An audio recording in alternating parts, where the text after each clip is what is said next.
यांचा होईन सेवक जी द्वंद्वाधिक दुराविले ऐसी वर्मे मजदावे नारायणा अंतरीच्या खुणा प्रगटोनी बहु अवघड आहे असे संत भेटी परी जग जेठी करुणा केली ऐसी वर्मे मजदावे नारायणा अंतरीच्या खुणा प्रगटोनी तुका मने मगनये वृत्तीवरी सुखाचे शेजारी पौडईन ऐसी वर्मे मजदावे नारायणा अंतरीच्या खुणा प्रगटोनी योऽन्त प्रविश्य मम वाचमिमं प्रसुप्तां संजीवयत्यखिल शक्तिधर स्वधाम्ना अन्यंशहस्तचरण श्रवणं त्वगादीन् प्राणान् नमो भगवते पुरुषाय तुभ्यं बलधामं हेमशैलावदेहं धनुजवनकृशाणुं ज्ञानिनामग्रगण्यं सकलगुणनिधानं वानराणामधीशं रघुपति प्रियभक्तं वातजातं नमामि जया पूजिले आदरे पांडुरंगे विमानस्थ केले प्रयाण प्रसंगी तनुमानवी दिव्य रूपीच केले न त्यागीती दिव्य लोकासी नेली पांडुरंगा करू प्रथम नमन दुसरे चरणा संतांच्या त्यांच्या कृपादाने कथेचा विस्तारू बाबाजी सद्गुरु दास तुका ओम नमो ज्ञानेश्वरा ओम नमो ज्ञानेश्वरा ओम नमो ज्ञानेश्वरा ओम नमो ज्ञानेश्वरा ओम नमो ज्ञानेश्वरा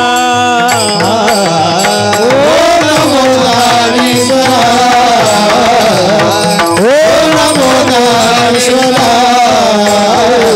ओम नमो ज्ञानेश्वरा ओम नमो ज्ञानेश्वरा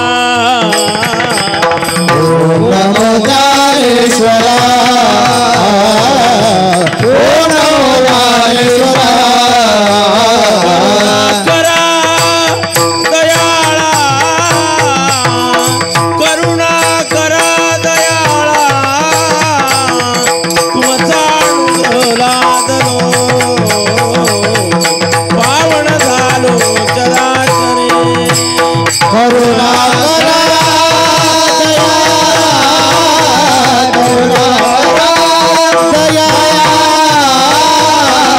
तुमचा अनुग्रह लादलो पावन झालो चराचरे सेवेलागी सेवक झालो तुमच्या लागलो चरणा अहो स्वामी तुकया देवा देवा यावरी न करावा हे रागी सेवक झालो तुमच्या लागलो निज चरणा अहो स्वामी तुकया देवा देवा यावरी न करावा कोण पुण्य यांचा होईन सेवक जी द्वंद्वाधिक दुराविले ऐसी वर्मे मजदावे नारायणा अंतरीच्या खुणा प्रगटूने प्रस्तुत प्राप्त प्रसंगी प्राप्त स्थळी सेवेकरता घेतलेला अभंग थोडासा विको कमी करा. विश्ववंदनीय जगद्गुरु तुकाराम महाराजांचा 4 चरणाचा अभंग असून या अभंगामध्ये जगद्गुरु तुकाराम महाराज संत सेवेसाठी भगवंताकडे प्रार्थना करतात. विठ्ठल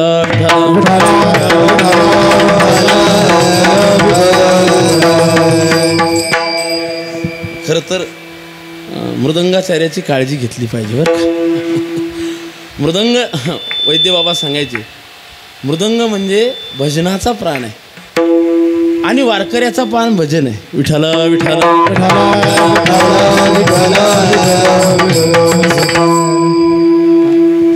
घेतला की नाही तुमची बाजू आहे.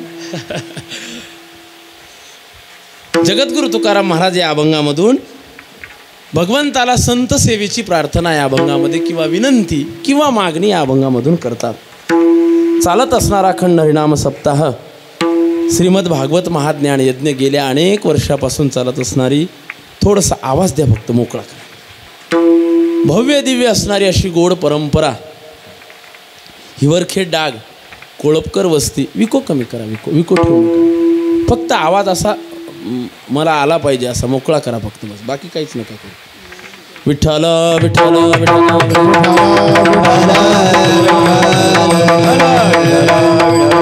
श्री संताची या माता चरणा दंडवत दंडवत साष्टांग हे करे दंड, साष्टांग हे करे दंडवत दंडवत साष्टांग हे करे दंडवत. स्वर्गीय मधुकररावजी शंकररावजी कोळपकर तथा स्वर्गीय कमलाबाई मधुकरराव कोळपकर, स्वर्गीय भास्कररावजी शंकररावजी कोळपकर यांच्या स्मरणार्थ चालत असणारा हा सप्ताह समस्त कोळपकर परिवार, त्यामध्ये ज्यांनी ही परंपरा अगदी उज्ज्वल अशी चालू ठेवलेली आहे ते आमचे परमस्नेही असणारे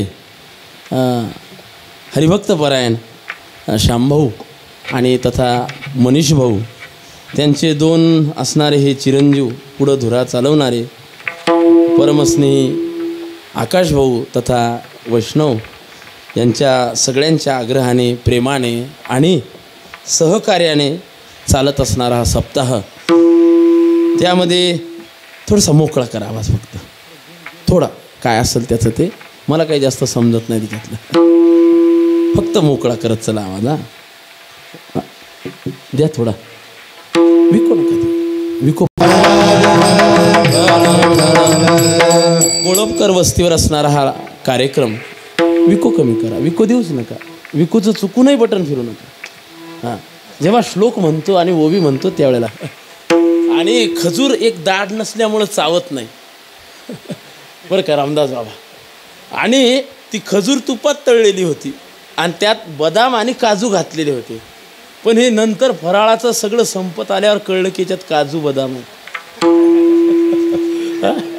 आम्ही बी समजून आम्ही बाजूला काढले. बरोबर आहे रामदास बाबा, तसं तुम्ही करू नका. बटन चुकून, विकोचं बटन चुकूनही इकडं येऊ देऊ नका, आणि जेव्हा येऊ द्यायचं तेव्हा श्लोक असला पाहिजे, विठ्ठल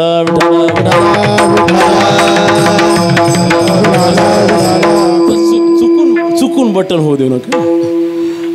गोड असणारं नियोजन, अगदी स्वानंद सुखनिवासी सद्गुरू जोग महाराजांची गोड असणारी परंपरा, आणि त्या परंपरेमध्ये असणारं एक उज्ज्वल व्यक्तिमत्व, रत्न, ज्यांनी वारकरी संप्रदायाचा अविरत आयुष्यभर प्रचार केला. एक वाक्य सांगतो हा, वारकरी संप्रदायाची धुरा ध्वजा दोन माणसांनी महाराष्ट्रात विशेष रूपाने फडकवली जोग महाराजानंतर.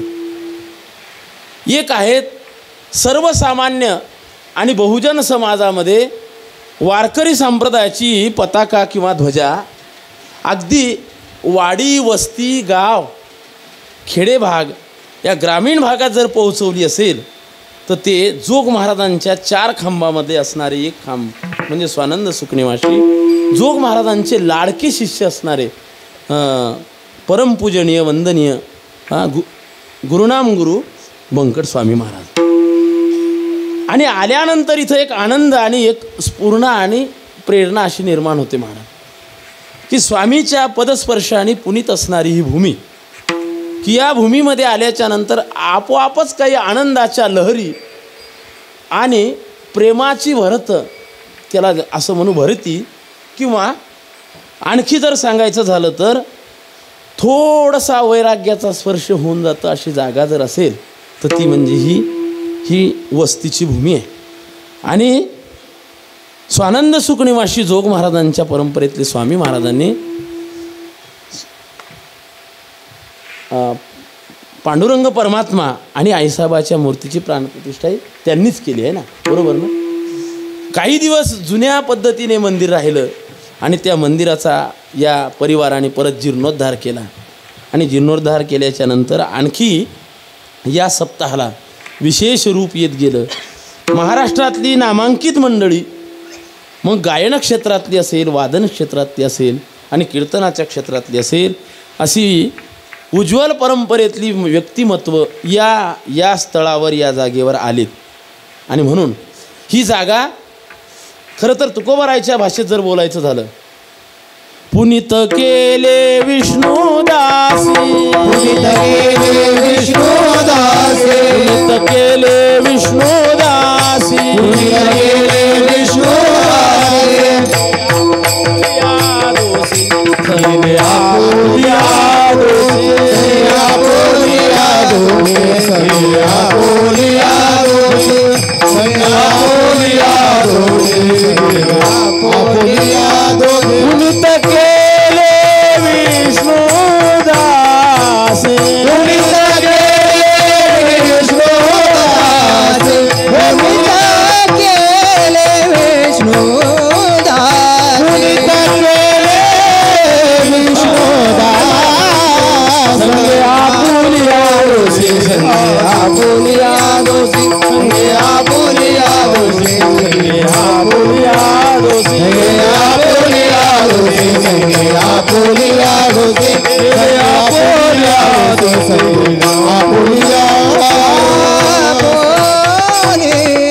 तुका म्हणे त्यानी केली वैकुंठ मेदिनी. तुकोबाराय म्हणतात, वैकुंठाला गेल्याच्या नंतर ते सुख या वारकऱ्यांनी, या महात्म्यांनी या भूवैकुंठामध्ये आणि आपल्या या धरतीवरच केलेलं आहे. या भूमीवर याचं दादा बरोबर करा तुम्ही, काय करायचं ते पहा, काहीतरी चुकते, काय असेल ते असेल.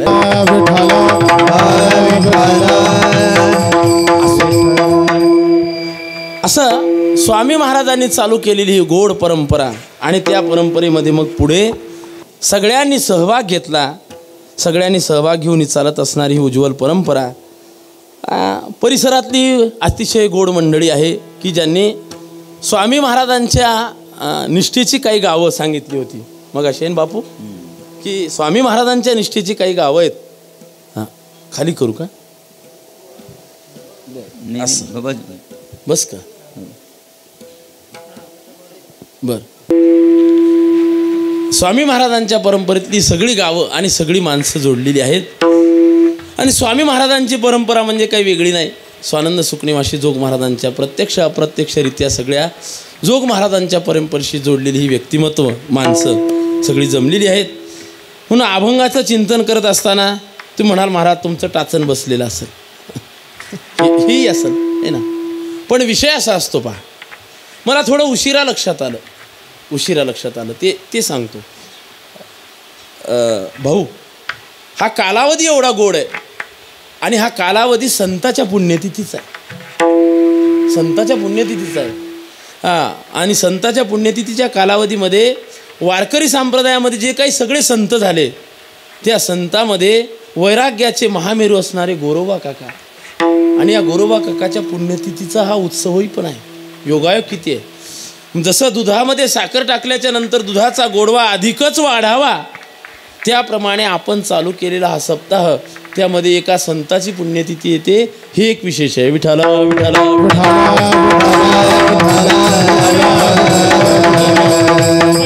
हे कळण्याकरता 2 वर्ष जावे लागले, नंतर लक्षात.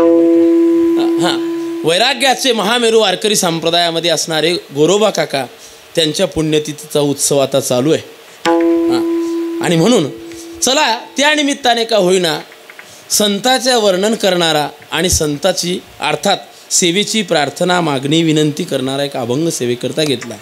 कधी कधी कसं होतं, अभंग का अतिशय पाठातला असला की त्याच्याबद्दल आस्था थोडी कमी होते. तशी न होऊ देता चिंतनाकडे लक्ष द्या. गाण्याकरता गोड ज्यांची साथ आहेत आमचे गुरुबंधू मंडळी, त्यामध्ये शुक्राचार्य महाराज आहेत, किरण महाराज, सागर महाराज, गोड व्यक्तिमत्व, अनेक वर्षापासून ज्यांनी ही परंपरा चालवली अशी 2 खांब. बरोबर आहे ना? मी काय नाही, ते आचार्य नाही म्हणणार, मी खांब म्हणणार बरं का. कारण काय, खांब मजबूत असतात आहे ना, आचार्य कधी कधी डळमळीत होतात आहे ना. 2 खांब आहेत, एक रामदास बाबा आहेत, त्यानंतर शिवाजी बाबा आहेत आहे ना. ते जुने आहेत आणि साथ देणारे बरं का, साथ न सोडणारे नाही, साथ देणारे आहेत. आणि म्हणून 2 जण ते काय शास्त्री महाराजांनी सांगितलं ना, द्रोणाचार्य आणि भीष्माचार्य ना. आणि खरंच आहेत महाराज ना. कारण भाऊनं सांगितलं होतं सुरुवातीपासून अगदी जेव्हा म्हणजे त्या सप्ताहाला रूप येत गेलं तेव्हापासूनचे जुने जोडीदार आहेत. आणि जोडीदार नाहीत, हे खिलाडी पण आहेत असं खिलाडी पण आहेत. असो, शिवाजी बाबा, रामदास बाबा, त्यानंतर खरं तर बाबा तुम्ही खाली बसायला पाहिजे होतं असं मला वाटत होतं बरं का. आमचे विठ्ठल बाबा वारकरी, त्यानंतर तुषार महाराज आहेत, गोड हात ज्यांचा आहे श्रीकांत महाराज आहेत. बाबा तुम्ही भ्यायचं नाही, बिनधास्त वाजवायची. तुमच्या स्वरात मी म्हणतो विठ्ठल विठ्ठल.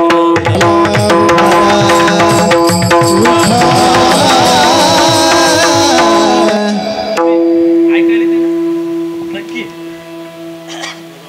वाजवा तुम्ही, वाजवा मी म्हणलेलं तसं नाही हो. मी ज्या वेळेला म्हणत जाईल त्यावेळेला वाजवायचं. काय म्हणता तुम्ही जुने हो असं काही समजू नका ना. असं 7 असणारे आणखी कीर्तनाला 7 आहे ज्यांची, आंतरचे बापू. खरं तर बापू माफी मागून बोलतो बरं का. गावाकडे जे माणसं भजन शिकले आणि गावाकडे ज्यांची परंपरा आहे ते थोडे नम्र कमी असतात. हे धाडसाचं वाक्य बरं का. कारण असं असतं, गावाकडे शिकलेल्याला परंपरा थोडी कमी नसते असं म्हणत नाही. पण इथं आल्यावर पाहायला असं मिळालं की ही माणसं सगळी एवढी परंपरेतले शुद्ध आहेत की आल्याच्या नंतर त्यांची नम्रता, बोलण्याची पद्धत नाही जमत. शिवाजी बाबा बऱ्याच ठिकाणी खुद को समजता नाही आणि दुसरे का सुनता नाही असं वातावरण बऱ्याच ठिकाणी असते. पण इथं आल्याच्या नंतर खरंच आनंद. मला असं वाटलं की एक तरी कीर्तन झालंच पाहिजे समोर. आणि ते शेवट बरोबर भाऊनं सांगितलं, नाही शेवट तुम्ही करा. कशाकरता ठेवलं असेल ते मला काही लक्षात येत नाही तुमचं, पण शेवट मुद्दाम दिलं ते बरं झालं. कारण काय, सगळ्यांच्या भेटी एका दिवसात झाल्या. विठ्ठल विठ्ठल.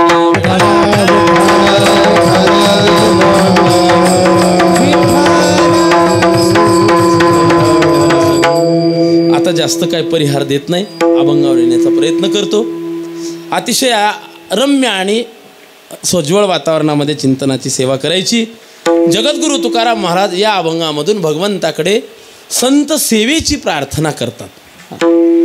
3 प्रकारातले अभंग शेवटच्या दिवशी घ्यायला चालतात. एक विनंती, प्रार्थना आणि मागणी. विनंती केली तरी शेवटच्या दिवशी चालते. म्हणून विनंती प्रकरणातले बोलिलेले कुरे वेडी वाकुडे उत्तरे हा अभंग बऱ्याच वेळेला शेवटच्या दिवशी घेतला जातो. झाले समाधान किंवा विनंती प्रकरणातले जे अभंग आहेत ते अभंग शेवटच्या दिवशी घेण्याचा प्रघात आहे. त्यानंतर दुसरं आहे प्रार्थना.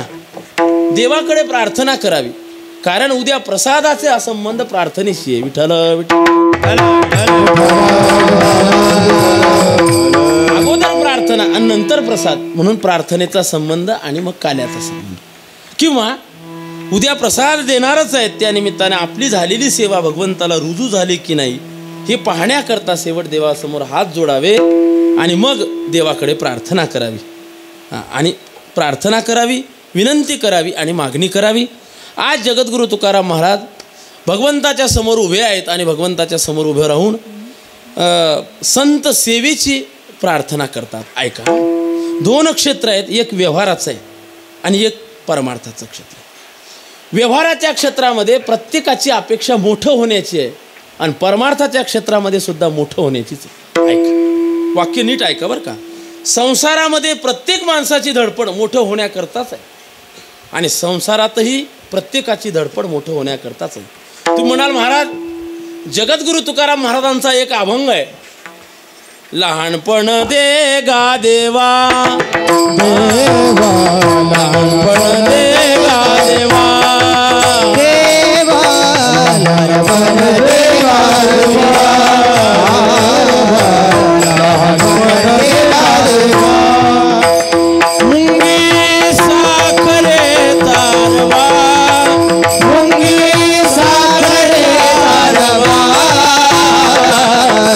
ऐरावत रत्न थोरा, ऐरावत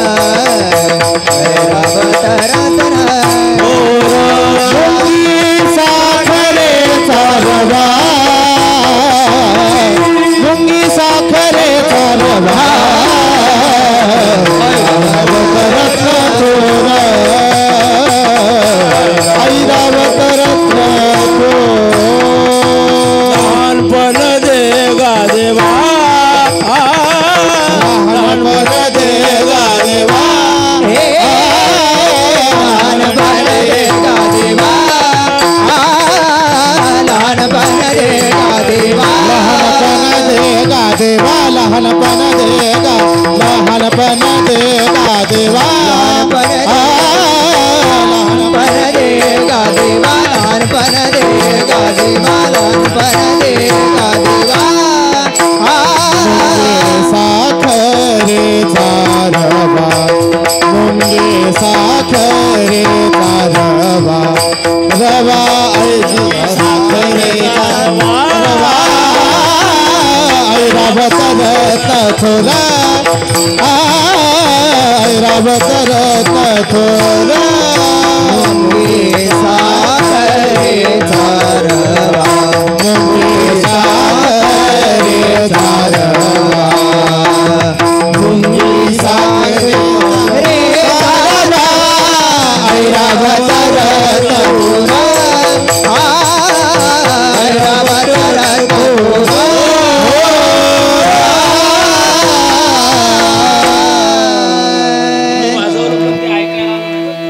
हॅलो. लहानपण देगा देवा, मुंगी साखरे चारवा. हा अभंग म्हणत असताना सगळेजण म्हणतात जगद्गुरु तुकाराम महाराजांनी देवाजवळ लहानपण मागितलं. हे बरोबर नाही. तुकाराम महाराजांनी या लहानपणात खरं मोठेपण मागितलं. कळालं असेल बघा, लहानपण नाही मागितलं.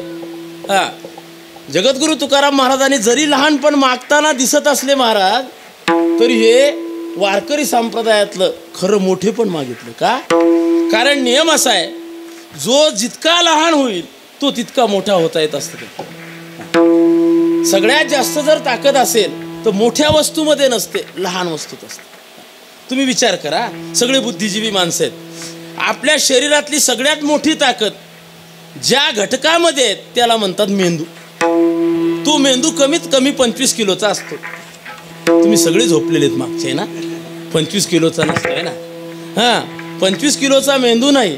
ऐका, पहिले मोबाईलमध्ये मेमरी होती आणि त्या मेमरीमध्ये 2-2, 3-3 तासाचा चित्रपट असायचा किंवा एखादी मालिका, एखादा काहीतरी व्हिडिओ असा असायचा.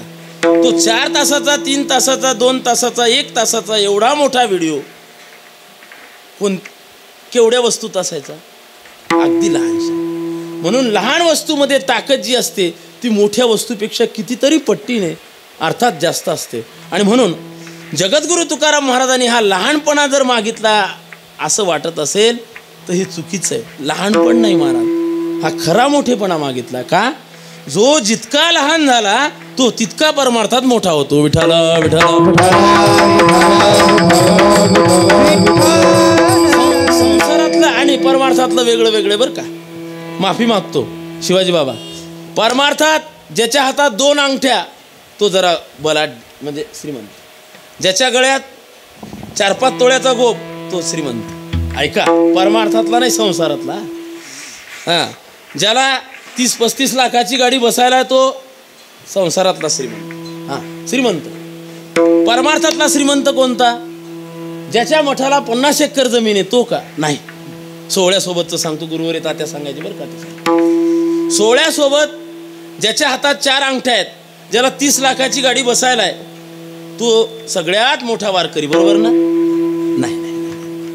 हां, गाडीनं वारी करणारा साधारण, सायकलवर वारी करणारा त्याच्यापेक्षा कमी, पायी वारी करणारा त्याच्यापेक्षा श्रेष्ठ.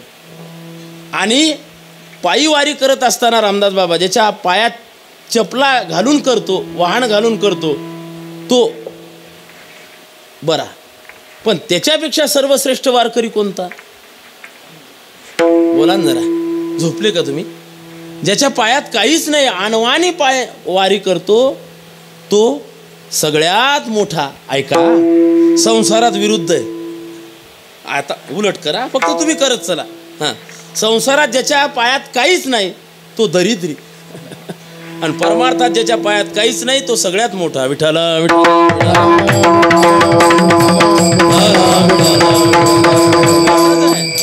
संसारात जो मोठा होण्यासाठी प्रयत्न करत करत जातो महाराज, लहान होण्याचे प्रयत्न संसारात कुणाचेच नाहीत. तुकोबाराय जरी परमार्थातली लहानपणाची मागणी करत असले तरी तुकोबाराय मोठेपणाचीच मागणी करतात. आणि संसारातलं आणि परमार्थातलं भिन्न भिन्न, ते थोडा फरक सांगतो. संसारामध्ये प्रत्येकाला मालक व्हावं वाटतं, संसारात प्रत्येकाला मालक व्हावं वाटतं, आणि परमार्थात प्रत्येकाला दास व्हावं वाटतं. ऐका, संसारात जर मालक व्हायची अपेक्षा नसली तर संसार चांगला होत नाही, आणि परमार्थात जर दास होण्याची इच्छा नसली तर परमार्थ चांगला होत नाही. आणि म्हणून ज्या वेळेला आपण परमार्थामध्ये पाऊल टाकतो ना, त्यावेळेला पहिला शब्द आपल्या समोर येतो, तो शब्द आहे सेवा. कीर्तनाला सुरुवात करत असताना पहिला शब्द कोणता येतो बाबा? बोला ना. सेवेकरता घेतलेला अभंग आहे ना. पंक्ती वाहणं चालू असल्या तरी ती सेवाच आहे. हे सुंदर गायन करतात, सुंदर वाजवणं चालू आहे ना.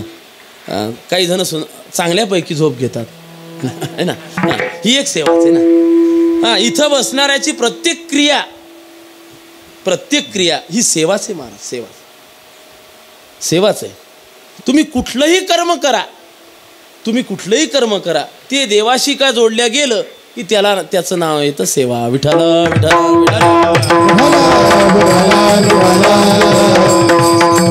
म्हणून दोन क्षेत्र आहेत. संसाराच्या क्षेत्रामध्ये माणसाची अपेक्षा मोठं होण्याची आहे, आणि परमार्थाच्या क्षेत्रामध्येही मोठं होण्याची अपेक्षा आहे. ऐका, फरक काय आहे? संसारात माणसं मोठं होण्याकरता, मालक होण्याकरताच येतात, परमार्थात मालक होण्याकरता येतात. पण फरक असा आहे, संसारात जो मालक होण्याकरता आला तो दास होतो, आणि परमार्थात जो दास झाला तो मालक होतो. ऐका, दोन्ही वाक्य सांगतो. संसारात जे मालक झाले ते दास झाले. बाबा मराठवाड्यातले बरं का, शिवाजी बाबा. आम्हाला विदर्भाला लागून थोडा मराठवाडा एरी सोडला लागून, वाशिमला जरा जोड. आमचं बाबा, तुमचंही तसंच आहे.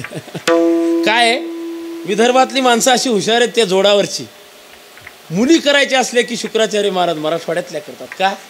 हुंडा जास्त मिळतो. द्यायच्या असल्या की वऱ्हाडात देतात बरं का बापू, का हुंडा कमी लागतो म्हणून. जाऊ द्या. तिकडचा काही, माझी सासरवाडी तिकडची. आणि घरी गेल्यावर मंडळी एक आवाज देते, गोड आवाज देते बरं का, मालक हा शब्द आहे बाबा. आणखी आमच्या भागात काही बाया म्हणतात नवऱ्याला मालक, पण अशा वजनात म्हणतात बरं का. मालक येताना तेवढा तांब्या भरून आणा. विषय संपलाय ना, जास्त विस्तार नको. शब्द आहे मालक आणि दास्यत्व. ऐकाय का, फार गोड आहे संबंध.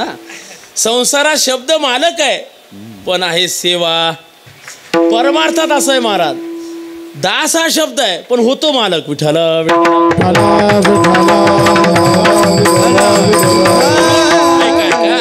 जे संसारात मालक व्हायला गेले ते मालक कधीच झाले नाही, कधीच झाले नाही महाराज. तुकोबाराची इतके गोड अभंग आहे तो. येणे मज भोगविल्या खानी, नसता छंद लाविला मनी, माजलो मी माझे भ्रमणी, केली बोडणी विटंबना. संसाराचं वर्णन आहे बाबा. स्वरूप द्या तुम्ही, आहे ना, स्वरूप द्या. केली बोडणी विटंबना. बरोबर आहे ना, तुम्ही सांगत चला. संसाराने फजितीच केली महाराज. ज्याचा ज्याचा संग केला संसारातला तुकोबाराय म्हणतात त्या त्या माणसाने आमची फजिती केली. बहुताचे संगती बहुताचे संगती बहुताचे संगती हो बहुताचे संगती बोलो अवघीच फजिती बावलो अवघीच फजिती बावलो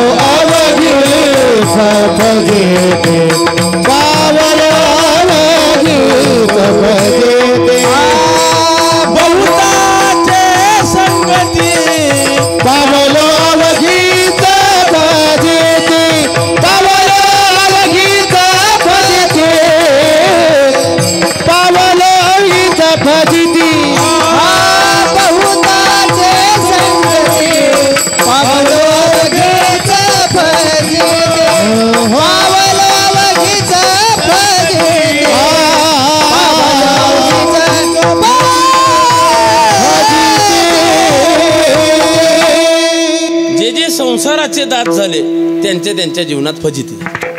मग तुम्ही कोणी घ्या, जेवढे उदाहरणं आपल्याला पाहायला मिळतात ग्रंथामध्ये, पुराणामध्ये, संत वाङ्मयामध्ये, जे जे संसाराच्या अधीन झाले त्यांची त्यांची फजिती झाली. तुकोबारायांनी तर स्पष्ट असं प्रश्नात्मक विचारलं, का रे दास होसी संसाराचा खर दुःखाचे डोंगर भोगावया, है ना. जे जे संसाराचे दात झाले त्यांची त्यांची फजिती झाली. जगद्गुरु तुकाराम महाराज म्हणतात, या संसाराचं स्वरूप असं गोड आहे, वरून चांगला दिसतो ना आतून पाहिलं की वेगळंच काही निघतं. कशासारखं? शहरातल्या घरात शोकेसमध्ये ठेवलेले फळं, त्या फळाचा रंग चांगला असतो, त्या फळ दिसायला चांगलं असतं, पण खायला गेल्यावर आत माती असते. त्यातल्यासारखं संसारामध्ये जे जे सेवा करायला गेले त्याच्या त्याच्या जीवनात फजिती झाली. तुकोबाराय म्हणतात, कुणाचाही विचार बघा त्यांच्या जीवनात अर्थात फजितीच झालेली आहे. मी माझा अनुभव सांगतो, ज्याच्या ज्याच्या गळ्यात हात घातला टाकला त्यांनी गळा दाबला. गळाच दाबला महाराज, आहे ना. तुम्ही बघा, संसारात कोणाचाही आश्रय घ्या, त्याचा तुम्ही आश्रय घेतला की तुमच्या वाट्याला दुःखच येईल, दुःखच येते महाराज, आहे ना. संसारात कोणीच कोणाला साथ देत नाही, बायकोही नाही, नवराही नाही, पोरगाही नाही. कोणाचाही विचार बघा तुम्ही, विस्तार करत नाही. ऐका, संसारामधली साथ, संसारामधलं सेवा, संसारामधलं दास्यत्व नेहमी दुःखाला कारण आहे. परमार्थामधलं दास्यत्व नेहमी सुखालाच कारण आहे. ऐका, मग देवाचं दास्यत्व असू द्या किंवा संताचं असू द्या, देवाच्या दास्यत्वामध्ये सुद्धा आनंदच आहे महाराज. तुकोबाराय म्हणतात, देवा तुझं दात झाल्याच्या नंतर चिंता काहीच राहत नाही, काहीच राहत नाही. आता भय नाही ऐसे वाटे जीवा, आता भय नाही ऐसे वाटे जीवा, आता भय नाही ऐसे वाटे जीवा, आता भय नाही ऐसे वाटे जीवा, आता भय नाही ऐसे वाटे जीवा, आता भय नाही ऐसे वाटे जीवा, आता भय नाही ऐसे वाटे जीवा, आता भय नाही ऐसे वाटे जीवा. घडली सेवा समर्थाची, घडली सेवा समर्थाची, आता भय नाही ऐसे वाटे जीवा, आता भय नाही ऐसे वाटे जीवा. घडली सेवा समर्थाची, घडली सेवा समर्थाची, आता भय नाही ऐसे वाटे जीवा, आता भय नाही ऐसे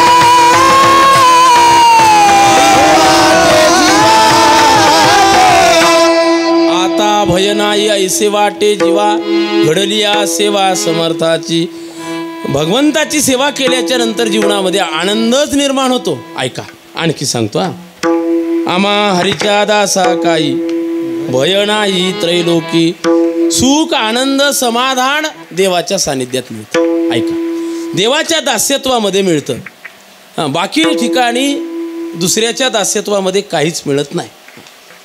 सगळं पोकळच आहे. कसं वैद्यभावाच्या भाषेत सांगायचं म्हणजे 2 शब्द आहे ना, येडी हळद आणि पोकळ बांबू. ना काही नाही ना, सगळं पोकळ असतं. काही हाताला लागत नाही, काही वाट्याला येत नाही, शेवटपर्यंत फजितीच असते. देवाच्या दास्यत्वामध्ये आनंद आहे आणि दुसरं दास्यत्व आहे संताचं. संताच्या दास्यत्वामध्ये आनंदच आहे महाराज नव्हे. आणखी सांगू का, देवाच्या सेवेमध्ये जो आनंद नाही तो आनंद संताच्या सेवेमध्ये. मी सांगत नाही, देवाला ज्या वेळेला सेवा करण्याची इच्छा होते त्यावेळेला देवाला असं वाटते मी सेवा करावी, पण कुणाची? संताची ना. भक्त समागमे सर्व भावे हारी, भक्त समागमे सर्व भावे हारी, भक्त समागमे सर्व भावे हारी, भक्त समागमे सर्व भावे हारी. न सांगता करी सर्व न सांगता करी सर्व कामे, भक्त समागमे भावे हारी, भक्त समागमे भावे हारी. न सांगता करी सर्व काम, न सांगता करी सर्व काम,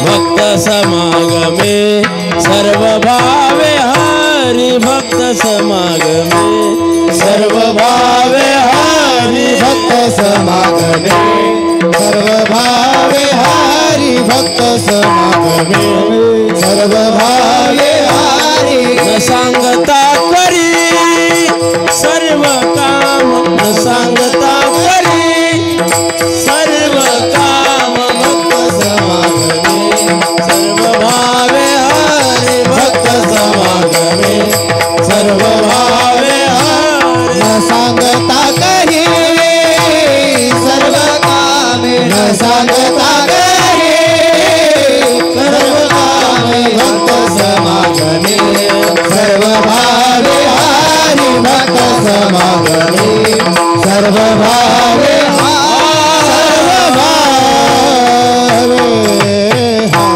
जग ज्याची सेवा करतो तो देव आहे आणि देवाला सेवेची इच्छा होते ते संत आहे. मग देवाला जर संताच्या सेवेची इच्छा होत असेल तर जगद्गुरु तुकोबाराय म्हणतात, देवा ऐका, मला संताची सेवा करायची, दुसऱ्याची सेवा करायची नाही. मला सेवक व्हायचं, पण देवा तुझं नाही हा, मला संताचं सेवक व्हायचं. हे कसं होतं महाराज ऐका. आपल्या भागातला एखादा प्रसिद्ध कीर्तनकार असावा शिवाजी बाबा, आणि त्याच्याकडे सप्त्याचं नियोजन जावं. उदाहरण सांगतो हा, हे मी सांगितलेलं नाही, तात्याने सांगितलेलं हा. त्यांच्याकडे नियोजन जावं आणि नियोजन गेल्याच्या नंतर मृदंग उतरत चालला महाराज. विठाल विठाल विठाल विठाल विठाल विठाल. उदाहरण हा ते करता का बरोबर आहे? अवघड होतं ते. देवाच्या समोर जगद्गुरु तुकाराम महाराज उभे आहेत. मग देवाच्या सेवेची मागणी पाहिजे का संताच्या सेवेची? एक संशय हा. त्या महाराजाकडे गेले गावातली मंडळी आणि महाराजाला सांगितलं, महाराज आपल्याला फार मोठा असा 12 वर्ष झाले तपपूर्ती सोहळा करायचा, तुमच्या नियोजनातल्या तारखी घेऊ. मग महाराजाकडे गेले, महाराजाने सांगितलं बरं पहिली तारीख. मग महाराजाला विचारल्यावर महाराजांनी सांगावी की नाही? हा, त्या गावकऱ्याने सांगितले नाही. पहिल्या दिवशी आळंदीची माळ, दुसऱ्या दिवशी मुक्ताईनगर, तिसऱ्या दिवशी पैठण, चौथ्या दिवशी तेरचे, पाचव्या दिवशी नरशीचे. बरं जाऊ दे हे ना, नामदेवरायच्या गावचे. बरं आणखी 5वा दिवस झाला. 6व्या दिवशी हां देऊचे. बरं आता 6 दिवस झाले. 7व्या दिवशी म्हणले पंढरपूर किंवा शेगावचे. बरं, आता असं वाटलं, ज्या महाराजांना विचारलं की महाराज तुम्ही नियोजन करा, पण त्या महाराजाला सांगितलं महाराज ऐका. त्या महाराजाच्या मनात अशी अपेक्षा होती की काल्याचं का कीर्तन होईना, आपलं आहेच. जागर आहात तुम्ही, काल्याचं कीर्तन आपलं आहेच. महाराजांना असं वाटलं 7 कीर्तन तुम्ही घेतले, 8वं काल्याचं कीर्तन माझंच ना. ते म्हणले नाही, भागवतकाराचं. विषय संपला. ऐका ऐका, तसंच देवाचं झालं. देवाच्या समोर उभं राहिलं जगद्गुरु तुकाराम महाराजांनी भक्ताच्या सेवेच्या दास्यत्वाच्या फार गोड प्रमाणाने गप्पा केल्या. देवाला असं वाटलं की तुकाराम महाराज म्हणतील की मागतील काय, देवा तुझी चरण सेवा अखंडित. देवा हेची पै मागत चरण सेवा अखंडित. देवाला असं वाटलं असेल की तुकाराम महाराज आज अभंगामधून माझ्याकडे सेवेची मागणी करतील. पण जगद्गुरु तुकाराम महाराज देवाच्या समोर उभे राहतात आणि देवाला सांगतात, देवा मला सेवा द्या, सेवक बनवा.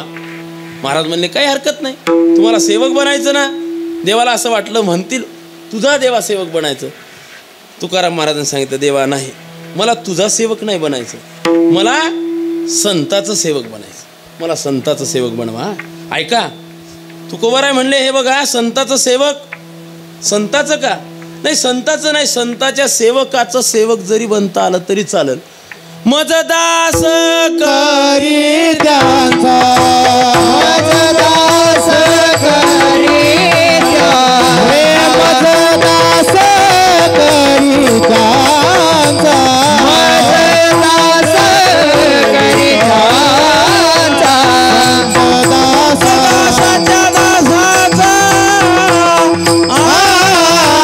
मग होत कल्पवरे, हे मग होत कल्पवरी, संत दासाच्या दासाचा मग होत कल्पवरी,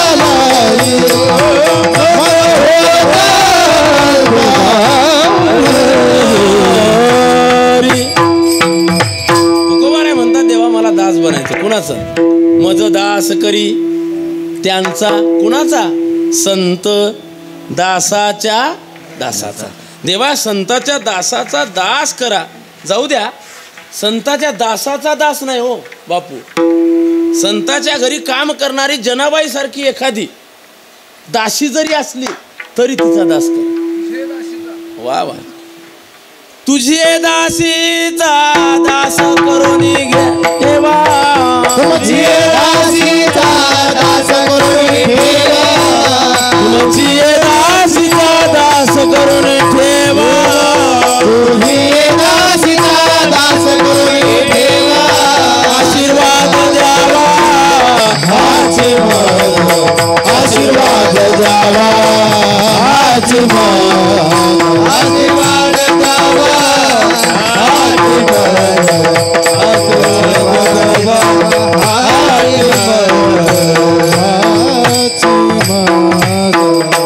याला काही पुरावा आहे का? आपण भागवत कथा ऐकली, भागवत कथेमध्ये याला एक पुरावा आहे. ज्या वेळेला वृत्रासुराचं आणि इंद्राचं युद्ध चालू, भागवतातली कथा आहे. वृत्रासुराचं आणि इंद्राचं युद्ध चालू होतं आणि युद्ध चालू असताना, रामदास बाबा चुकलं तर सांगा, वृत्रासुराचं आणि इंद्राचं युद्ध चालू झाल्याच्या नंतर इंद्राने दधितीचं असणारं हाडापासून बनवलेलं वज्र आणि ते वज्र मारण्याकरता वृत्रासुरावर उगारलं. त्यावेळेला त्या वृत्रासुराला त्या वज्रामध्ये भगवान नारायणाचं दर्शन झालं. ऐका, नारायण चतुर्भुज रूपामध्ये दिसले. प्रभूचं दर्शन झाल्याच्या नंतर भगवंतानी दर्शन दिलं. वृत्रासुर हा योगभ्रष्ट होता बरं का.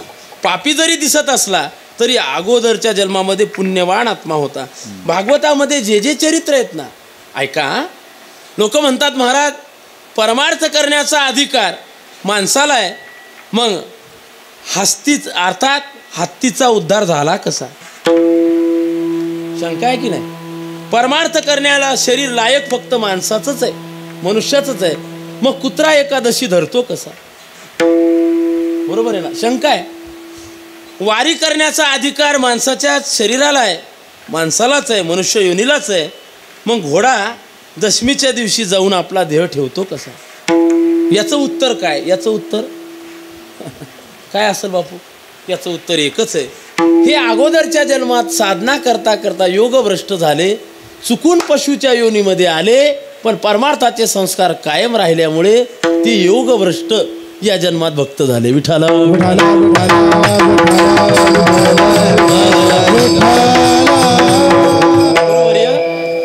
कुरेकर बाबा, गुरुवर्य शेखर बाबाबद्दल बोलत असताना सांगतात, नाही हे शेखर महाराज म्हणजे योगभ्रष्ट महात्मा, योगभ्रष्ट आहेत. खूप मोठी साधना करत असताना ऐका, ज्याचा देह पडला, अंतकरणामध्ये ती इच्छा अपूर्ण राहिली आणि मग तो जो देह भेटला, तो देह परमार्थाच्या साधने करताच असतो असं जीवन. त्यामध्ये वृत्रासूर होता, त्या वृत्रासुराला दर्शन झालं. कशामध्ये? टीव्हीत का?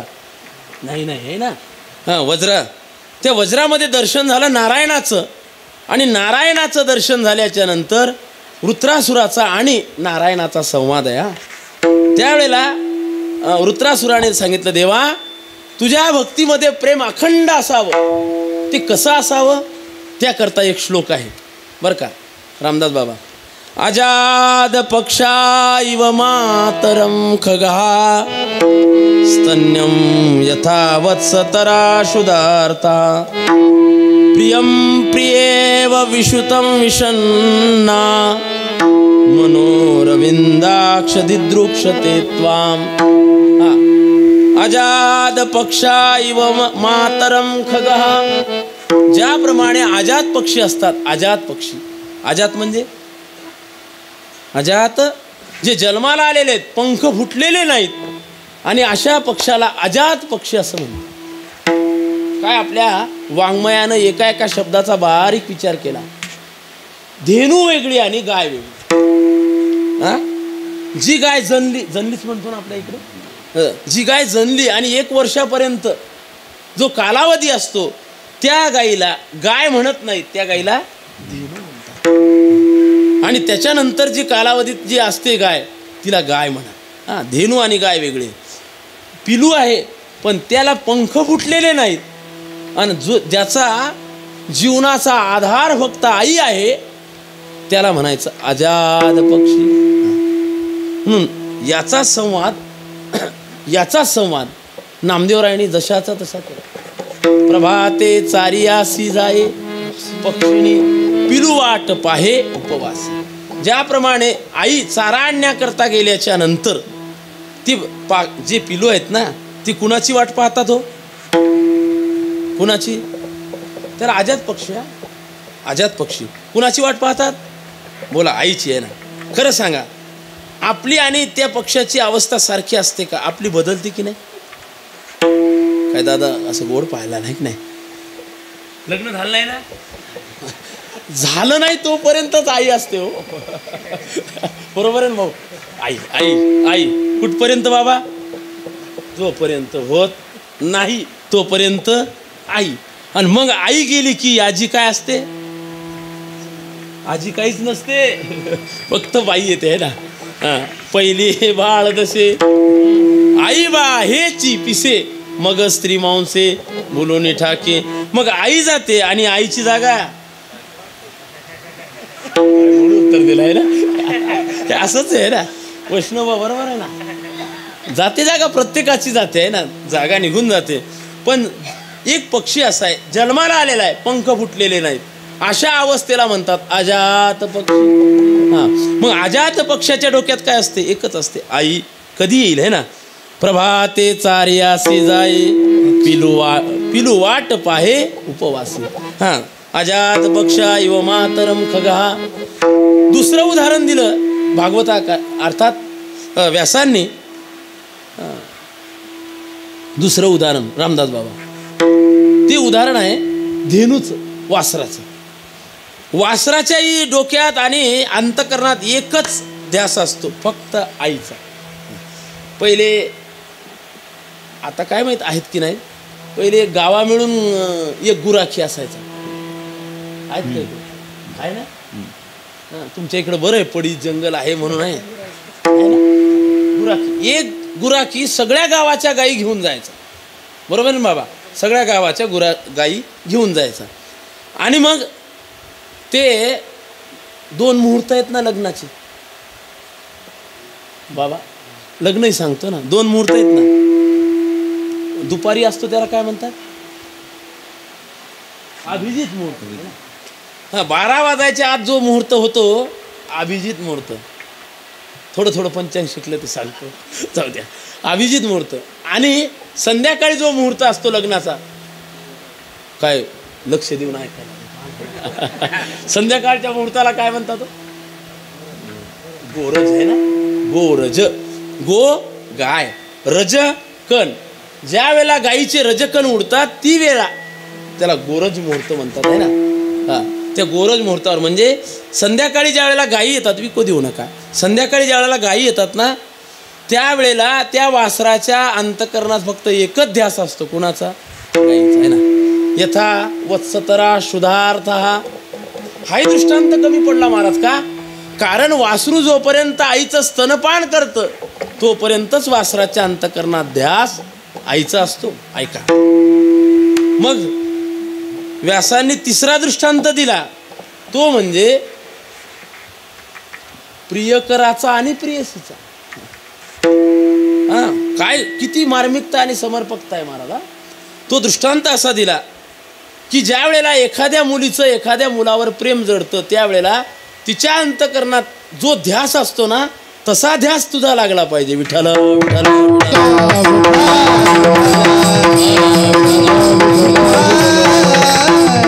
तसा ध्यास असला पाहिजे महाराज. तसा आहे ना. तिला जेवताना सुद्धा ते म्हणतात मला काही जास्त रंगवता येत नाही, सांगता येत नाही शिवाजी बाबा, बरं का. ते डोळ्यात काय दिसते म्हणे, तू दिसते. तो प्रत्येक अर्थात प्रत्येक घटनेमध्ये प्रत्येक स्थितीमध्ये परमात्मा दिसतो. असा ज्याला ध्यास लागला असा ध्यास लागला पाहिजे असं वृत्रासुराने देवाबद्दल बोलले.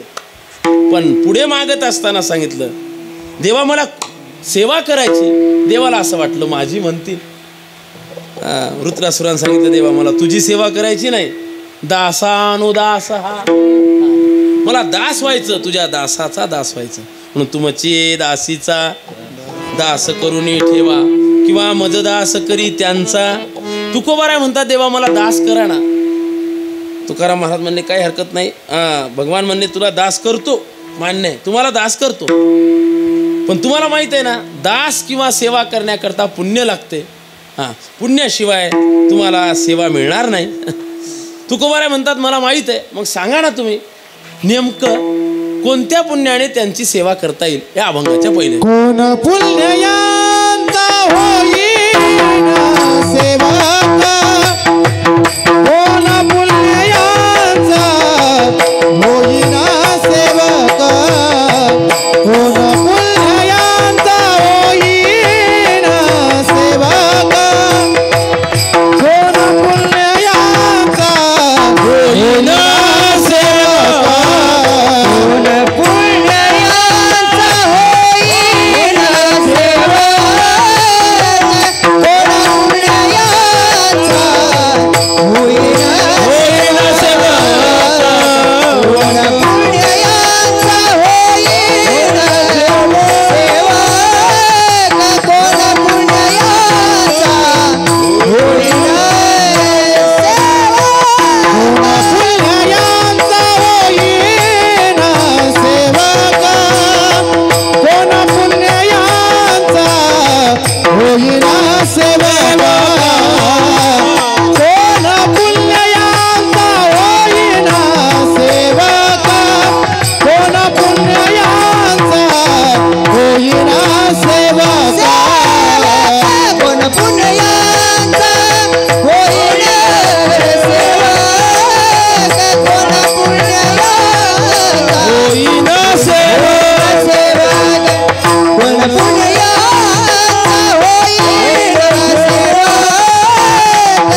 ऐसे वर्मा माझ दावी नारायण ऐसे वर्मा माझ दावी नारायण ऐसे वर्मा माझ दावी नारायण ऐसे वर्मा माझ दावी नारायण ऐसे वर्मा माझ दावी नारायण ऐसे वर्मा माझ दावी नारायण ऐसे वर्मा माझ दावी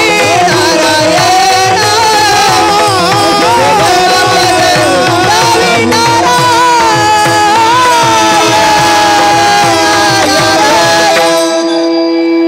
नियम तुकाराम महाराजांनी सांगितला आणि तुकाराम महाराजाच्या मनामध्ये एक संशय निर्माण झाला. तो संशय असा, संताची सेवा पाहिजे आणि त्या सेवेकरता पुण्य लागतं. ऐका, परमार्थातल्या प्रत्येक क्रियाकरता पुण्य लागतं. तुम्ही बसले नाही ते गोड असं श्रवण करता, कीर्तनात झोप घेता, याकरताही पुण्यच आहे. ऐका, सगळ्या क्रियेकरता परमार्थातल्या प्रत्येक पाऊल टाकल्याच्या नंतर जी जी क्रिया घडते त्या त्या क्रियेकरता पुण्यच लागतं. पुण्याशिवाय कोणतीच क्रिया होतच नाही महाराज आहे ना. ऐका, परमार्थाची जी आवड निर्माण झाली त्या आवडी करताही पुण्यच आहे महाराज. आवडी करताही पुण्यच आहे. तुम्ही आम्ही माळ घातली, आळंदीला गेलो, ज्ञानोबा राय तुकाराम महाराजाच्या सानिध्यात राहिलो, त्याकरताही पुण्यच आहे. किती वर्षापासून हा कार्यक्रम चालू? 23 वर्ष. पुढचं वर्ष 24वा आहे.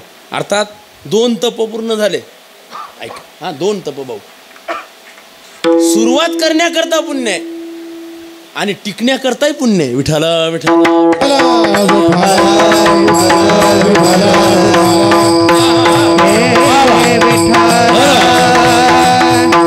सुरुवात करण्याकरताही पुण्यच लागले. पुण्याशिवाय सुरुवात झाली नाही, पण ते टिकवण्याकरताही पुण्यच लागते.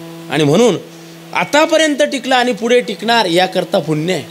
म्हणजे प्रत्येक क्रियेकरता पुण्य लागतं. गुरुवर्य संदीपान महाराज वाक्य सांगत असतात आणि ते शिवाजी बाबा तुमच्यासारख्याने ऐकलं, पण परत सांगतो. ते सांगत असतात, आळंदीत जाण्याकरता पुण्य लागतं.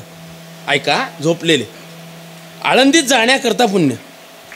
आळंदीत गेल्याच्या नंतर संस्थेत बसण्याकरताही पुण्यच लागतं. संस्थेत बसण्याकरता पुण्य. 4 वर्ष अभ्यासक्रम करण्याकरताही पुण्यच लागतं. केलेला अभ्यासक्रम 4 वर्षाचा केलेला अभ्यासक्रम टिकवण्याकरताही पुण्यच लागतं. ऐका महाराज, गाण्याची गोड कला बऱ्याच लोकांना दिली, पण टिकव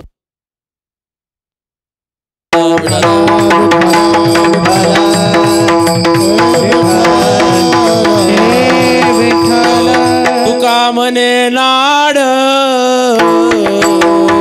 पाप टाके हिताड, पाप टाके हिताड. तुका म्हणे पाप टाके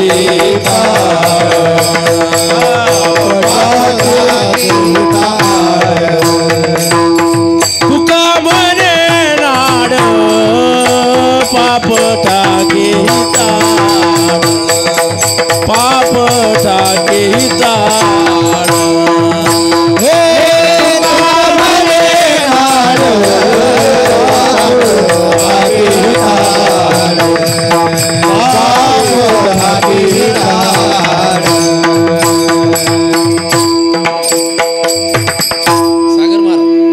वारकऱ्यातल्या चाली अशा आहेत, त्या जवळजवळ सारख्या वाटतात पण जवळजवळ नसतात. आमचे गुरुवर्य विठ्ठल बाबा, चौधरी बाबा, मोठे बाबा म्हणायचे, सारख्या ओव्या आल्या की म्हणायच्या सख्या बहिणी, थोडा बदल आला की म्हणायचे मावस बहिणी. तसं वारकऱ्यातल्या चाली सांगतो. त्या चाली जवळजवळ सारख्या दिसतात. तुका म्हणे नाड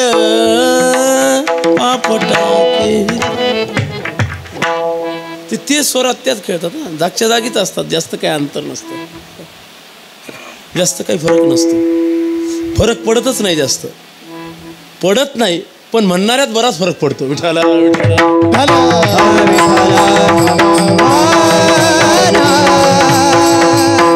आवडे हे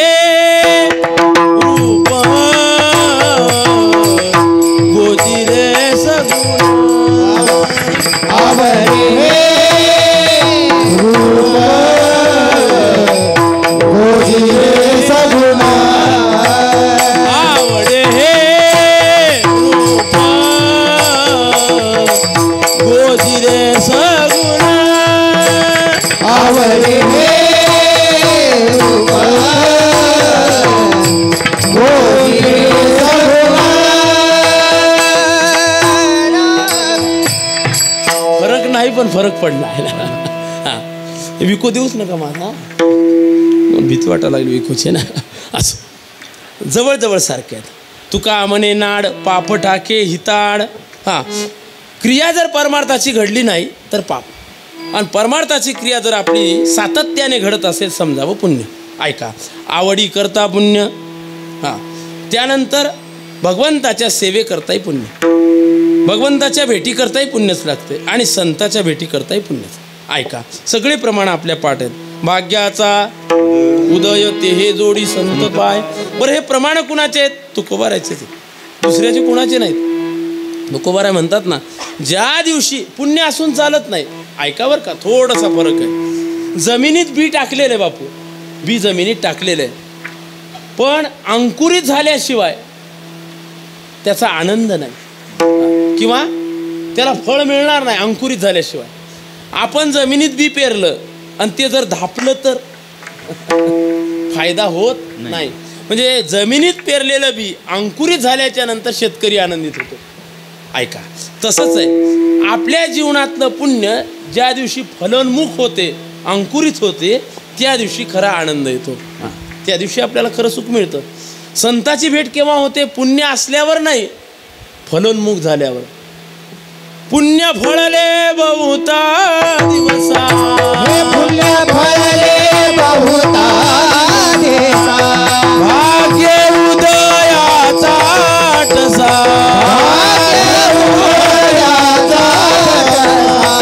झालो सन्मुख तो कैसा संत चरण पावलो, झालो सन्मुख तो कैसा संत चरण पावलो, झालो सन्मुख तो कैसा संत चरण पावलो, झालो सन्मुख तो कैसा संत चरण पावलो. तुकोबाराय सांगतात, पुण्य फळले बहुता दिवसा, भाग्य उदयाचा ठसा, झालो सन्मुख तो कैसा संत चरण पावलो. मग हे अभंग जगद्गुरु तुकाराम महाराजांचेच आहेत. तुकाराम महाराजांनी सांगितलं पुण्य आणि संताची भेट होते.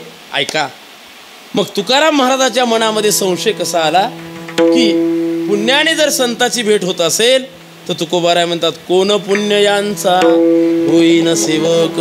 आता याचं उत्तर थोडक्यात देतो. ऐका, सगळ्या गोष्टी करता पुण्य लागते, पण नेमकं किती पुण्य लागते हे तुकोबारायच्या लक्षात आलं. म्हणून देवाकडे प्रश्न केला. एक उदाहरण सांगतो. महिला मंडळा, एसटीने जर प्रवास करायचा असेल तर पैसे लागतात की नाही? त्या आजीनं अगोदरच मान हलवली नाही. कारण खरं आहे, 60 वर्षाच्या पुढे गेलेल्या बापू महिलेला पैसे लागत, 60 वर्षाच्या पुढे गेलेल्या माणसाला तरी लागतात का? नाही. दोघांच्याही तिकिटावर 0-0 येते. खरं सांगा बाबा, पंढरपूरला जायला तुम्हाला किती पैशात जाणं येणं होईल? गरजच नाही आहे ना. काय उपकार आहेत महाराज एकनाथराव शिंदेचे, आहे की नाही? सगळं मोकळं करून टाकलंय ना. सोयाबीन 3 वर आणली आहे ना, सोयाबीन. असं आहे ना, बरोबर आहे. जाऊ द्या, पण 1,500 खुश आहेत की नाही? 1,500 खुश आहेत बाबा. मला काय सांगायचं, ऐका, प्रवास करण्याकरता पैसा लागतो. पैसा असल्याशिवाय प्रवास होत नाही. ऐका, नियम काय? प्रवासाकरता पैसा लागतो. म्हणून 500 रुपयाची नोट घेतली, खिशात घातली आणि स्लीपर कोचच्या गाडीमध्ये जाऊन बसला. तो म्हणला मला मुंबईला जायचं. कदाचित ड्रायव्हर आणि तो असतो त्याला दया आली, त्यानं नेऊ शकते 500 रुपये. 500 रुपये घेतले आणि त्यानं सांगितलं दिल्लीचं मला, त्याला काय म्हणतात मला येत नाही ते, वातानुकूलित आहे ना, त्याच्यात जाऊन बसला. म्हणले मला 500 रुपये तर तिथं जायचं. शक्य आहे का? 500 रुपये आहेत मान्य, पण दिल्लीचा प्रवास होऊ शकणार नाही. एक जण त्याच्या पुढचा होता, शिवाजी बाबा. त्यानं ती 500ची नोट घेतली, संभाजीनगरला गेला, एअरपोर्टवर विमानतळावर जाऊन बसला. ते म्हणला मला प्रवास करायचा आणि मला दिल्लीला जायचं. कशाने? ते म्हणले बरोबर आहे. अरे विमानाने प्रवास करण्याकरता पैसा लागतो. तो म्हणला आहे ना 500ची नोट. ऐका, प्रवास करण्याकरता पैसा लागतो हा नियम बरोबर आहे, पण नेमका किती लागतो हे ध्यानात आलं पाहिजे. लक्षात आलं ना? नेमका किती लागतो. नेमका किती लागतो. स्वर आहे पण नेमका किती लागतो हे ध्यानात आलं पाहिजे ना. आणि खरं आहे महाराज आहे, रामदास बाबा पूर्वी कीर्तनकाराला कधीच गायनाचार्य आणि वादनाचार्य खोडत नव्हते. पूर्वीचे कीर्तनकार जे होते ना ते मृदंगाचार्य बरं का श्रीकांत बाबा.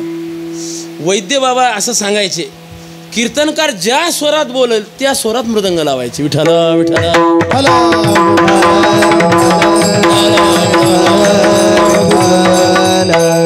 आलं लक्षात आहे ना. जाऊ द्या. पैसे सगळ्यांच्या जवळ आहेत. 500 रुपये घेऊन चालला, एकदा ट्रॅव्हल्समध्ये बसला, एकदा ट्रेनमध्ये बसला, एकदा विमानामध्ये बसण्याचा प्रयत्न केला. खरं सांगा, विमानात बसण्याकरता पैसा लागतो हा नियम जरी खरा आहे, पण 500 रुपयात प्रवास होईल का? नाही. तसं संत भेटी करता पुण्य लागतं हे तुकोबारायांना माहीत आहे, पण हे माहीत नव्हतं. तो संशय मनात होता. तुकोबाराय म्हणतात, देवा मला माहीत आहे संताच्या भेटी करता पुण्य लागतं, पण नेमकं किती लागतं हे सांग ना. म्हणून तुकोबाराय म्हणतात, कोण कोण शब्दाचा अर्थ दोन होतात, एक किती आणि काय. कोण म्हणजे काय आणि कोण म्हणजे किती. प्रश्नार्थक केला की किती किती किती पुण्य लागतं सांगा. म्हणून तुकोबारायला ते संशय सुटला नाही, कोडं सुटलं नाही. म्हणून तुकोबाराय देवाच्या समोर उभे राहतात. देवाला म्हणतात, देवा सांगा कोण पुण्य यांचा. कुणाचा महाराज? महाराज म्हणतात यांचा, पण कुणाचा? ज्यांच्या जीवनात काय नाही. जे द्वंद्वाधिक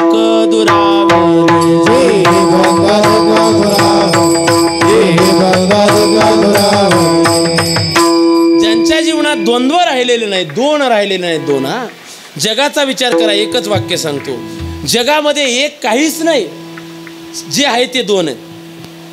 दोन असतील तरच जग होते. मी सांगत नाही ज्ञानोबारायची गोड उभी याला. ज्ञानोबाराय म्हणतात, या कारणे मी पिता महत्ब्रह्म हे माता अपत्य पंडू सुता जगडंबरू. एक आणि दोन, आणि दोघापासून जे बनलं त्याचं नाव जग. ऐका चोपदार, उत्तर देताना दिलं पाहिजे है ना. नाही दिलं पाहिजे, आलं तर दिन नाही दिलंच पाहिजे है ना. एकदा सांगा, दोन दोन आहेत पा जगात. एक जर नसेल तर दुसऱ्याला किंमत नाही बापू. आता इकडं लक्ष द्या, इकडं लक्ष द्या.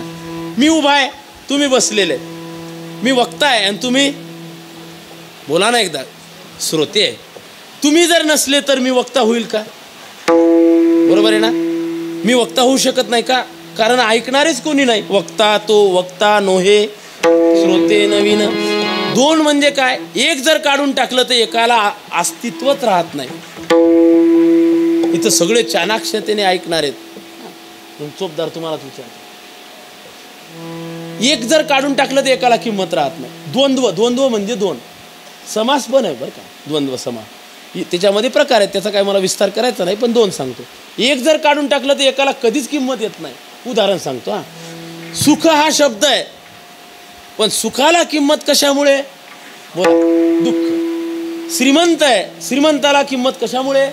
गरिबीमुळे. हा आता उत्तर द्या. गोड उत्तर दिले दोनचे. आता तिसऱ्याचं उत्तर द्या. इकडं पती आहे, इकडं पत्नी आहे. पतीला किंमत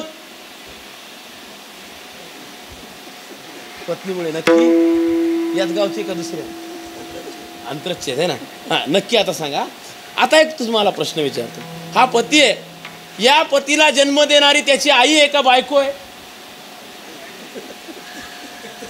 चोपदार बदलू नका भाऊ.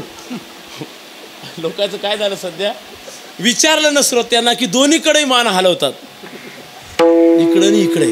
म्हणजे अंदाज जिकडं असला त्या गाडीत बसायचं आणि त्याला मतदान करायचं. एक उत्तर द्या. एक. पतीला जन्म देणारी त्याची आई आहे का पत्नी आहे? ती म्हणले महाराजाच्या गोळ्या सरल्या का काय काय कळेल. नक्की एकदा सांगा. आता बदलू नका. दोन वेळा जोरात उत्तर देतात बापू, तिसऱ्या वेळा सांगतात नाही तुम्ही तुमचं पहा आहे ना. सांगा, पतीला जन्म देणार कोण आहे? त्याची आई का त्याची बायको? नक्की बदलू नका. नाही, पतीला जन्म देणारी त्याची आई नाही, त्याची बायको.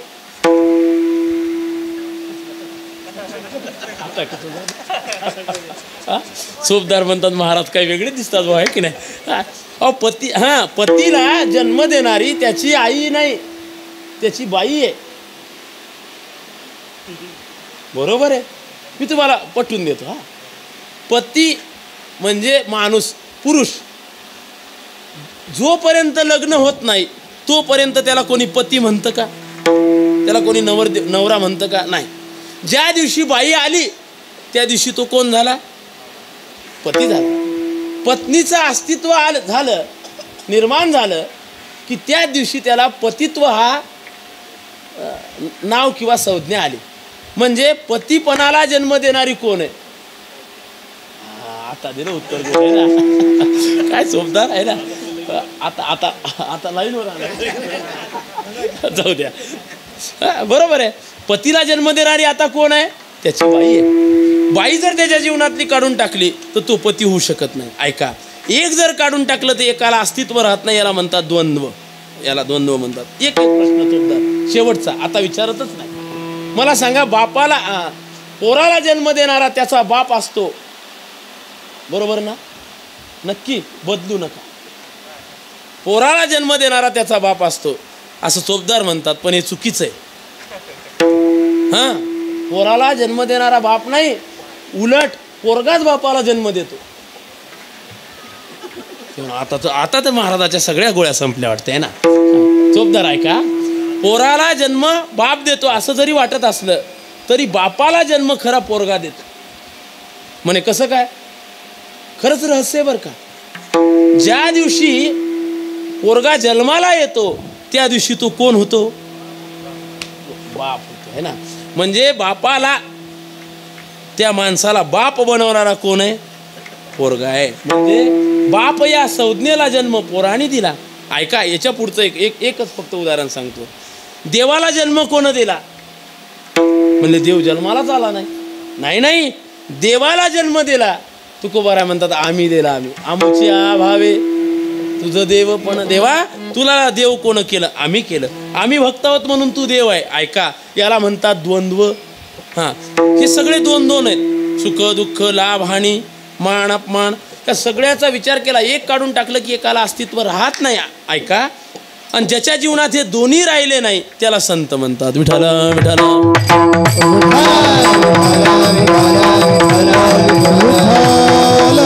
कोणी निंदी कोणी मारे वंदी, कोणी पूजा करे मज हेही नाही ते नाही वेगळा दोन्ही पासून. कोणी निंदी कोणी मारे पूजा करे मज हेही नाही ते नाही वेगळा दोन्ही पासून. विठोबा रखुमा जय जय विठोबा रखुमा, विठोबा रखुमाई, विठोबा रखुमाई, विठोबा रखुमाई, विठोबा रखुमाई, विठोबा रखुमाई, विठोबा रखुमाई, विठोबा रखुमाई. पुंडलिक वरदान विठ्ठल श्री पंढरीनाथ माऊली ज्ञानेश्वर महाराज की जय.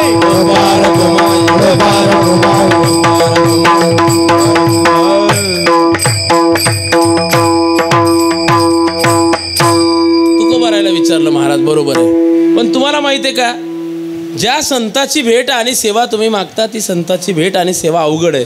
बहु अवघड आहे असे संत भेटी. हा, पण देवा तू जर कृपा केली ना तर अवघडातली अवघड गोष्ट सोपी होते. हा, वेळ आपली कीर्तनाची झालेली. तुमची अडचण नसेल तर 5 मिनिटं तसं इतकं उदास चेहऱ्याने सांगू नका. शिवाजी मोकळ्या मनाने सांगायला, अडचण नसेल तर.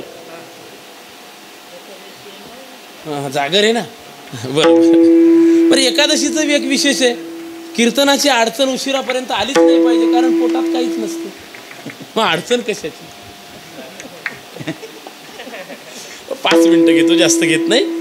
जास्त घेत नाही. आज एकादशीचा दिवस आहे, जास्त तुमचा वेळ घेत नाही, आणि घेतलेला वेळ सार्थकच लागेल. हा, ऐका ऐका, तुकोबाराय सांगतात अवघड आहे, सगळ्यात भेट अवघड आहे. हा, मान्य आहे. पण देवा तू जर आम्हाला त्याचं वर्म सांगितलं तर ते सोपं होतं. एक लहानसा दृष्टांत सांगतो, सेवा समाप्त करतो, जास्त घेत नाही. अवघडातलं अवघड काम ज्याच्यामुळे सोपं होतं त्याला वर्म म्हणतात. अवघडातलं हे वाजवतात ना, हे वाजवण्याचंही वर्म आहे, लावतात याचंही वर्म आहे, गातात याचंही वर्म आहे, जे खातात त्याचंही वर्म आहे ना, खाणाऱ्याचंही वर्म आहे महाराज आहे ना. वर्म आहे वर्म. वर्म म्हणजे काय त्याची व्याख्या सांगतो बरं का बापू. अवघडातलं अवघड काम ज्याच्यामुळे सोपं होतं त्याला वर्म म्हणतात. काय म्हणतात?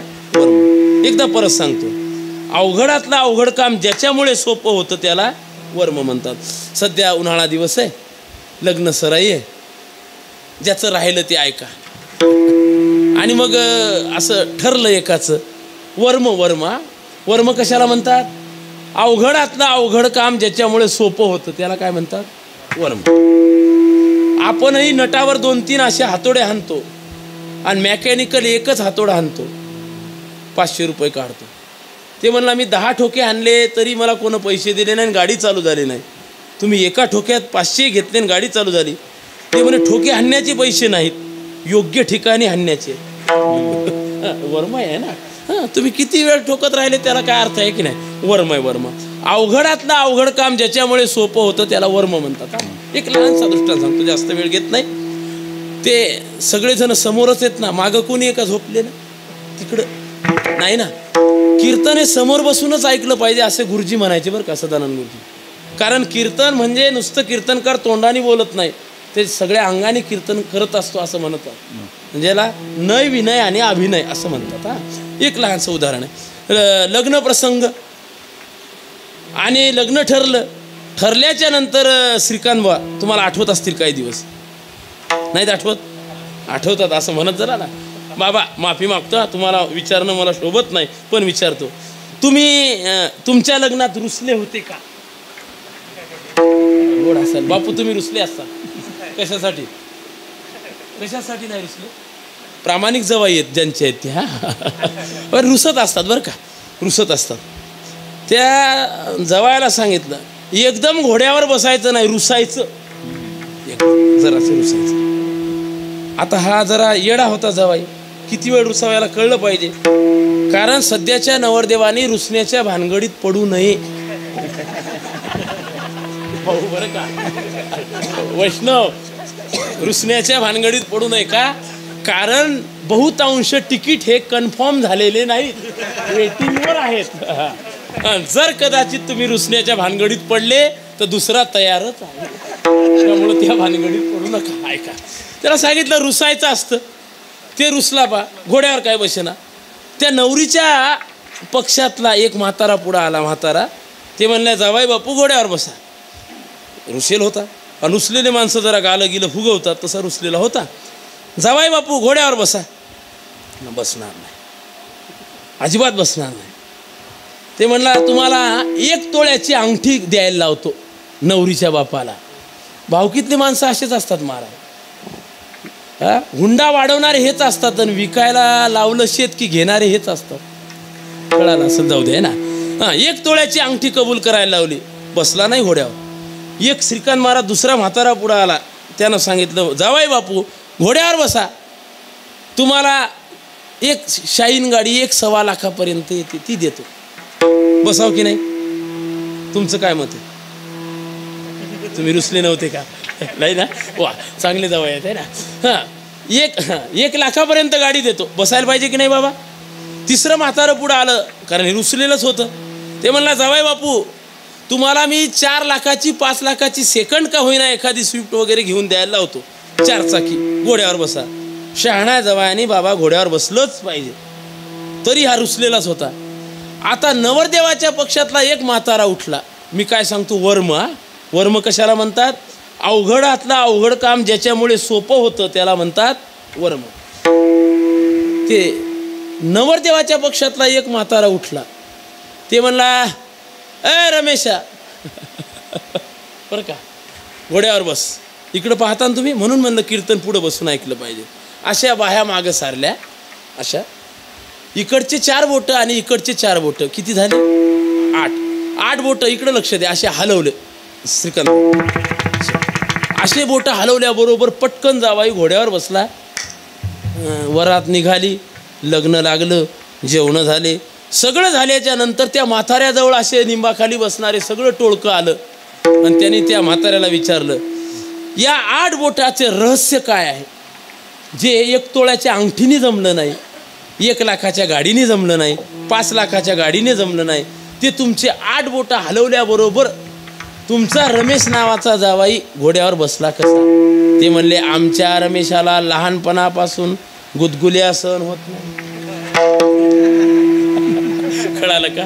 दृष्टांत संपला. काय सांगायचं, जे 5 लाखाचं काम आहे ते किती बोटांत झालं बापू? 8 बोटां नाही ना, 8च बोटात झालं की नाही? याला म्हणायचं अवघडातलं अवघड काम ज्याने सोपं होतं त्याला वर्म म्हणतात. देवा अवघड भेट आहे मान्य आहे, पण तू जर वर्म सांगितलं ना तर त्या संताची भेट होईल. बरं महाराज, भेट झाली तर काय होईल? मग काय आनंदाला पारावा राहणार नाही. तुका म्हणे, तुका म्हणे, तुका म्हणे मग नये वृत्तीवरी. तुका म्हणे, तुका म्हणे,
तुका म्हणे ज्ञानेश्वरा राधा पाया पैसे करा